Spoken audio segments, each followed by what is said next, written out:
Hello there everyone, GrimmChorizo here, and welcome to Wrestling Roundup, the show where I give you this week's wrestling news, rumors, and recaps, so let's get started with the results from Roadblock End of the Line.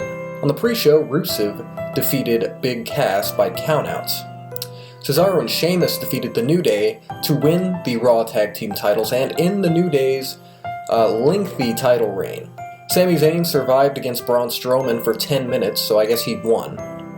Seth Rollins defeated Chris Jericho. Rich Swann retained the Cruiserweight title against Brian Kendrick and TJ Perkins, and then after the match, Neville returned, turned heel, and just destroyed them all. It was amazing. Charlotte Flair defeated Sasha Banks in an Iron Man match to become the new Raw Women's Champion.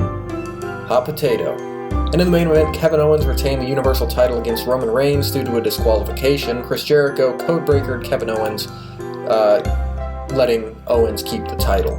See, I didn't think Roadblock was that good, to be honest. I wasn't super excited going into it.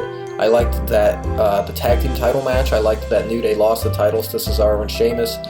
My favorite part was Neville coming out and turning heel and being a total badass.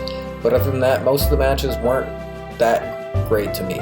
On Raw, Sasha Banks came out on crutches and she was all sad because she lost and she's like, I'm not a boss. Then Nia Jax came out and beat her up, basically, so setting up a feud between Nia Jax and Sasha Banks.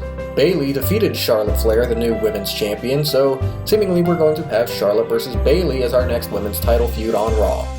Due to exposing himself in the workplace a few weeks back, Enzo Amore had to attend sensitivity training, which was these weird segments that I think they were trying to replicate the Daniel Bryan and Kane anger management stuff that was legitimately funny. This just wasn't. And in the end, Rusev and Lana and Jinder Mahal, which is kind of weird, beat up Enzo. And throughout the night, Braun Strowman was pissed because Sami Zayn was nowhere to be found. He destroyed Sin Cara, Titus O'Neil, and in the main event, he came out and destroyed Roman Reigns and Seth Rollins as well. On SmackDown, James Ellsworth finally got his title match against AJ Styles, and he lost in about 10 seconds. AJ Styles retained. The Miz retained the Intercontinental title against Apollo Crews. Natalya admitted that she did indeed attack Nikki Bella at Survivor Series. It was her. Who would have guessed it? La Luchadora defeated Alexa Bliss, and obviously, La Luchadora was Becky Lynch. In the main event of SmackDown, Dolph Ziggler and Baron Corbin fought to a double countout, so next week on SmackDown, they're calling it the Wild Card Finals. It will be AJ Styles defending the WWE title against Dolph Ziggler and Baron Corbin in a triple threat match. So this week's winner is SmackDown. Like I said, I didn't really enjoy Roadblock. I wasn't really paying attention too much, but the matches didn't intrigue me. And I didn't think Raw was that great either, but I really enjoyed SmackDown this week, so this win goes to SmackDown.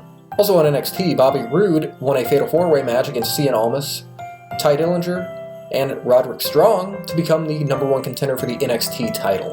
It was announced that at the Royal Rumble, it will be Kevin Owens defending the Universal title against Roman Reigns once again, but this time Chris Jericho will be suspended above the ring in a shark cage. So basically what they just did at NXT TakeOver Toronto with Paul Ellering. So thanks for watching this week's episode of Wrestling Roundup. I hope you enjoyed, and I hope to see you next week for the last Wrestling Roundup of 2016. I want to say Merry Christmas to everyone who watches.